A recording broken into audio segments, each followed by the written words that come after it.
ఓం మహాగణపతే నమః. మే మాసంలో ఉన్నటువంటి రాశి ఫలితాలు మనం ఒకసారి చూసినట్టయితే ముఖ్యంగా ఈ మాసంలో ఉన్నటువంటి గ్రహ సంచారాన్ని కనుక ఒకసారి గమనించినట్టయితే ఈ మాసంలో కుజుడు వీరికి అందరికీ అన్ని రాష్ట్రాల వారికి దాదాపుగా కుజ సంచారం కనుక మనం గమనించినట్టయితే వీరికి మనకి మీన రాశి మేషరాశిలో సంచారం అనేది ఉంటుంది. అదేవిధంగా బుధ రవులు మనకు చూసినట్టయితే ముఖ్యంగా మేషరాశిలోను అదేవిధంగా వృషభ రాశిలో సంచారం అనేది ఉంటుంది. ఇక శుక్రుని యొక్క సంచారం కనుక చూసినట్టయితే శుక్రుడు వృషభ రాశిలో సంచారము, అదేవిధంగా మిథున రాశిలో శుక్రుని యొక్క సంచారం అనేది ఉంటుంది.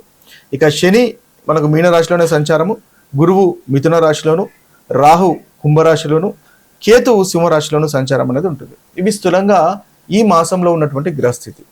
ఈ గ్రహస్థితిని ఆధారంగా చేసుకొని మనకు ఎటువంటి ఫలితాలు కలుగుతున్నాయో చూద్దాము. సింహరాశి వారికి మే మాసంలో ఉన్నటువంటి ఫలితాలు మనం చూసినట్టయితే ఈ సింహరాశి వారికి రవి రెండవ భాగంలో మీకు చక్కటి అనుకూలమైనటువంటి ఫలితాలు కలుగజేస్తున్నాడు. బుధుడు మొదటి భాగంలో అంటే 15 మొదటి భాగంలో మీకు చక్కటి అనుకూలమైనటువంటి ఫలితాలు, రెండవ భాగంలో కూడా బుధుడు అనుకూలంగానే కనిపిస్తున్నాడు. ఇక శుక్రుడు వచ్చేసి వీరికి రెండవ భాగంలో చక్కటి అనుకూలమైనటువంటి ఫలితాలు కలుగజేస్తున్నాడు. గురువు ఎలాగో ఈ రాశి వారికి సింహరాశి వారికి చక్కగా అనుకూలంగానే ఈ మాసం మొత్తము ఉంటాడు. అయితే వీరికి ఉన్నటువంటి అనుకూలమైనటువంటి ఫలితాలు మనం చూసినట్టయితే సూర్యగ్రహము రెండవ భాగంలో అంటే 15 తర్వాత నుంచి కెరియర్లో చక్కటి పురోగవృద్ధి అనేది ఉంటుంది, విజయాలు ఉంటాయి, గౌరవం పెరుగుతుంది, పనిచేసే చోట మీకు గుర్తింపు లభిస్తుంది, మీ యొక్క అభిప్రాయాలను పరిగణలోకి తీసుకుంటారు, తద్వారా చక్కటి ఫలితాలు వృత్తి విషయంలో రెండవ భాగంలో కనిపిస్తుంది.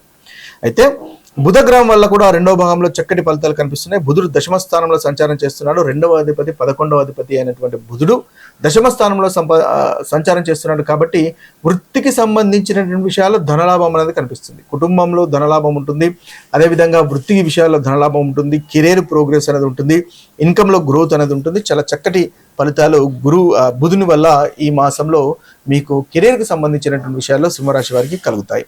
ఇక చూసినట్టయితే శుక్రుడు కూడా మనకి రెండవ భాగంలో చాలా చక్కగా ఉన్నాడు. రెండవ భాగం అంటే 15 తర్వాత నుంచి శుక్రగ్రహం కూడా లాభస్థానంలో సంచారం చేస్తాడు. కాబట్టి చక్కటి ధనలాభం కనిపిస్తుంది. ఈ శుక్రుడు 3వ అధిపతి, దశమాధిపతి. కాబట్టి వీరు రెండవ భాగంలో వీరు ధైర్యంగా మీరు ముందుకు వెళ్ళడం వల్ల కెరియర్లో చక్కటి లాభదాయకంగా ఉంటుంది. అంటే ఓవరాల్గా చూసినట్టయితే మనకు సింహరాశి వారికి రెండవ భాగంలో 15 తర్వాత నుంచి కెరియర్లో అంటే మీరు పనిచేసే చోట కానీ ఉద్యోగంలో కానీ చాలా చక్కగా అనుకూలంగా మీకు తగ్గట్టుగా ఉంటుంది అని మనం చెప్పవచ్చు. గురువు వీరికి లాభస్థానంలో సంచారం చేస్తున్నాడు. గురుగ్రహం వల్ల ఎలాగూ సంతాన విషయంలో లాభదాయకంగా ఉంటుంది. గురువు పంచమాధిపతి, అష్టమాధిపతి. కాబట్టి ఎవరైనా మీరు సంతానం గురించి కనుక ప్రయత్నాలు చేస్తున్నట్టయితే అనుకోకుండా ఆ సంతాన భాగ్యం కూడా కలిగే అవకాశం మనకు కనిపిస్తుంది. అనుకూలంగా ఉంటుంది. ఓవరాల్గా వీరికి ఇన్వెస్ట్మెంట్స్ వల్ల కూడా చాలా చక్కటి లాభాలు కూడా మనకు కనిపిస్తున్నాయి. ఇక జాగ్రత్త పడవలసినటువంటి విషయాలు కనుక మనం కాస్త చూసినట్టయితే వీరికి రాహు 7వ స్థానంలో సంచారం చేస్తున్నాడు. రిలేషన్షిప్ విషయంలో కాస్త సమస్యలు ఉండే అవకాశాలు ఉంటాయి.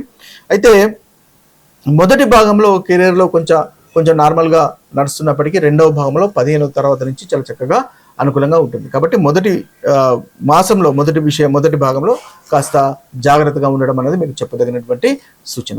మే మాసంలో ద్వాదశ రాశుల వారికి మనము పరిహారాలు కనుక ఒకసారి చూసినట్టయితే ప్రతి ఒక్క రాశికి కొన్ని గ్రహాలు అనుకూలంగా ఉన్నాయి, కొన్ని గ్రహాలు ప్రతికూలంగా ఉన్నాయి. కాబట్టి ఈ అనుకూలత ప్రతికూలతను బట్టి మనం పరిహారాలు కనుక చూసుకున్నట్టయితే మేషరాశి వారికి శుక్రరాహు అనుకూలంగా ఉన్నారు. సూర్య బుధ మంగళుడు అంతగా అనుకూలంగా లేరు. కాబట్టి వీరు ప్రతిరోజు ఉదయము సూర్య నమస్కారాలు చేయడం వల్ల చక్కటి ఫలితాలు మీరు పొందగలుగుతారు. అదేవిధంగా బుధవారం రోజు విష్ణు సహస్రనామం పఠించండి, తద్వారా చక్కటి అనుకూలమైనటువంటి ఫలితాలు మేషరాశి వారికి ఈ మాసంలో ఉంటాయి. ఇక వృషభ రాశి వారి యొక్క పరిహారాలు కనుక ఈ మే మాసంలో కనుక చూసినట్టయితే వీరికి సూర్యుడు, బుధుడు, మంగళుడు వీరికి కూడా అంతగా అనుకూలంగా లేరు. అయితే గురు శనులు వీరికి చాలా చక్కగా అనుకూలంగా ఉన్నారు. శుక్రుడు కూడా చాలా చక్కగా అనుకూలంగా ఉన్నాడు. కాబట్టి ప్రతి మంగళవారము హనుమాన్ చాలీసా గనక పఠించినట్టయితే వృషభ రాశి వారు ఈ మే మాసంలో చక్కటి ఫలితాలు పొందగలుగుతారు. ప్రతికూలత అనేది తొలగిపోతుంది. ఇక మిథున రాశి వారి యొక్క పరిహారాలు మనం మే మాసంలో కనుక చూసినట్టయితే ఈ మిథున రాశి వారికి గురు, శని, రాహు కూడా అంతగా అనుకూలంగా లేరు. అయితే శుక్రుడు, కుజుడు కేతువు చాలా చక్కగా అనుకూలంగా ఉన్నారు. వీరు ఆదిత్య హృదయాన్ని పఠించండి. ప్రతి ఆదివారం ఉదయం ఆదిత్య హృదయాన్ని పఠించండి. తద్వారా చక్కటి ఫలితాలు మనకి మిథున రాశి వారికి ఈ మాసంలో ఉంటాయి. అదేవిధంగా మీరు లక్ష్మీదేవిని ఆరాధించినా కూడా చక్కటి ఫలితాలు మనకు మిథున రాశి వారికి ఈ మాసంలో కలుగుతాయి. ఇక కర్కాటక రాశి వారి యొక్క ఫలితాలు కనుక చూసుకున్నట్టయితే ఈ కర్కాటక రాశి వారికి పరిహారాలు మనం గమనించినట్టయితే వీరికి కుజుడు గురువు శని రాహుకేతువులు అంతగా ఈ మాసంలో అనుకూలంగా లేరు. అయితే ఈ కర్కాటక రాశి వారికి రవి బుధుడు శుక్రుడు ఈ 3 గ్రహాలు చాలా చక్కటి ఫలితాలు ఇస్తున్నాయి. అయితే వీరు ప్రతి మంగళవారము హనుమాన్ చాలీస కనుక పఠించినట్టయితే కర్కాటక రాశి వారికి చాలా చక్కటి అనుకూలమైనటువంటి ఫలితాలు ఈ రాశి వారికి ఈ మాసంలో కలుగుతాయి.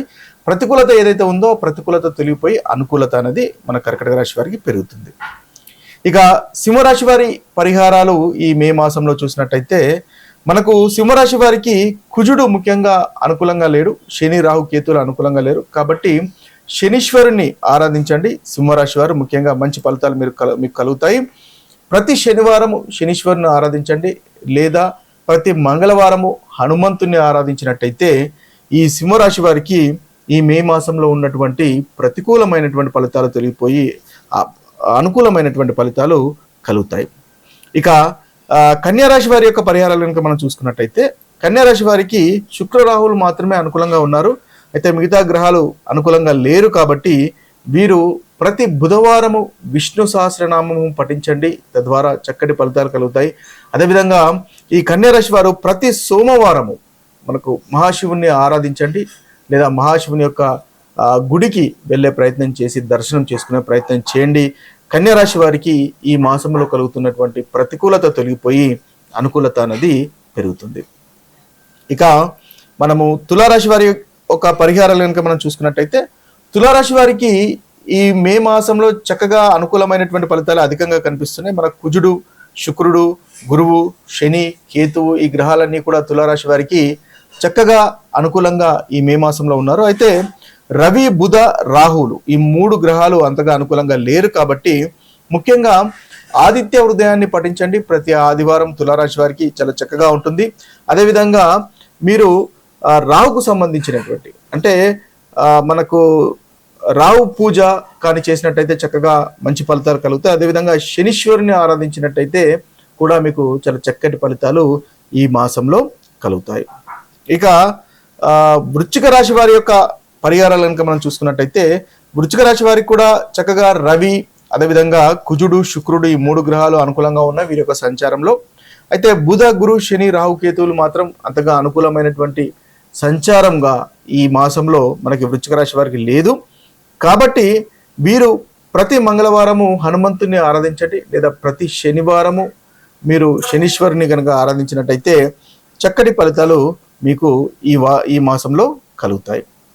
ఇక ధనుసు రాశి వారి యొక్క మనము పరిహారాలు కనుక ఈ మే మాసంలో చూసినట్టయితే ధనుసు రాశి వారికి సూర్య బుధ గురు రాహు ఈ 4 గ్రహాలు చాలా అనుకూలంగా ఉన్నాయి. అయితే కుజుడు శుక్రుడు శని కేతువులు అనుకూలంగా లేరు. కాబట్టి వీరు కూడా ప్రతి మంగళవారం హనుమంతుని ఆరాధించినట్టయితే హనుమాన్ చాలీసా పఠించినట్టయితే ఈ మాసంలో ఈ ధనుసు రాశి వారికి కలుగుతున్నటువంటి ప్రతికూలమైనటువంటి ఫలితాలు తెలియపోయి అనుకూలత అనేది పెరుగుతుంది. అదేవిధంగా శుక్రునికి సంబంధించినటువంటి పూజ అంటే మహాలక్ష్మిని ఆరాధించడం శుక్రవారం ఆరాధించడం వల్ల కూడా చక్కటి ఫలితాలు ఈ ధనుసు రాశి వారికి కలుగుతాయని మనం చెప్పవచ్చు. ఇక మకర రాశి వారి యొక్క పరిహారాలు కనుక చూసుకున్నట్టయితే మకర రాశి వారికి ముఖ్యంగా విష్ణు సహస్రనామం పఠించండి. బుధవారం రోజు ప్రతిరోజు పఠించే ప్రయత్నం చేయండి. తద్వారా చక్కటి ఫలితాలు మకర రాశి వారికి కలుగుతాయి. లేదా కనీసం బుధవారం అన్న విష్ణు సహస్రనామం వినడము లేదా పఠించడం కనుక చేసినట్టయితే వీరికి చక్కటి ఫలితాలు కలుగుతాయి. ఎందువల్లంటే సూర్య బుధ గురు రాహు కేతువులు వీరికి అనుకూలంగా లేరు. మకర రాశి వారికి కుజ శుక్ర శనులు చాలా చక్కటి అనుకూలమైనటువంటి ఫలితాలు ఈ మాసంలో కలుగజేస్తున్నారు. ఇక కుంభరాశి వారి యొక్క పరిహారాలు కనుక మనం ఈ మాసంలో చూసినట్టయితే కుంభరాశి వారికి సూర్య కుజ శుక్ర గురులు చాలా చక్కటి అనుకూలమైనటువంటి ఫలితాలే కలుగజేస్తున్నారు. బుధ శని రాహు కేతువులు అంతగా అనుకూలంగా లేరు. కాబట్టి వీరు శనీశ్వరుని ఆరాధించండి. శనివారం రోజు హనుమంతుని పూజించండి, లేదా శనీశ్వరుని ఆరాధించినట్టయితే వీరికి చాలా చక్కటి ఫలితాలు ఈ యొక్క మాసంలో కలుగుతాయి. ప్రతికూలతమైనటువంటి ఫలితాలు తొలగిపోయి అనుకూలత అనేది పెరుగుతుంది. ఇక మీనరాశి వారి యొక్క పరిహారాలు కనుక చూసుకున్నట్టయితే మీనరాశి వారికి బుధ మంగళ శని రాహువులు అంతగా అనుకూలంగా లేరు. సూర్య శుక్ర గురు కేతువులు చక్కటి అనుకూలమైనటువంటి ఫలితాలు కలగజేస్తున్నారు. కాబట్టి వీరు విష్ణు సహస్రనామం పఠించండి ప్రతిరోజు, చాలా చక్కగా అనుకూలంగా ఉంటుంది. అదేవిధంగా హనుమాన్ చాలీస పఠించినా కూడా ఈ మాసంలో మీకు కలుగుతున్నటువంటి ప్రతికూలమైనటువంటి ఫలితాలు తొలగిపోయి అనుకూలమైనటువంటి ఫలితాలు కలుగుతాయి. ఇవి స్థూలంగా మనకు ద్వాదశ రాశుల వారికి ఉన్నటువంటి పరిహారాలు. మరొక వీడియోలో మరొక రాశి ఫలితాలతో కలుద్దాము. అంతవరకు సెలవు. సర్వే జన సుఖినో భవంతు. సర్వే సుజన సుఖినో భవంతు. నమస్తే.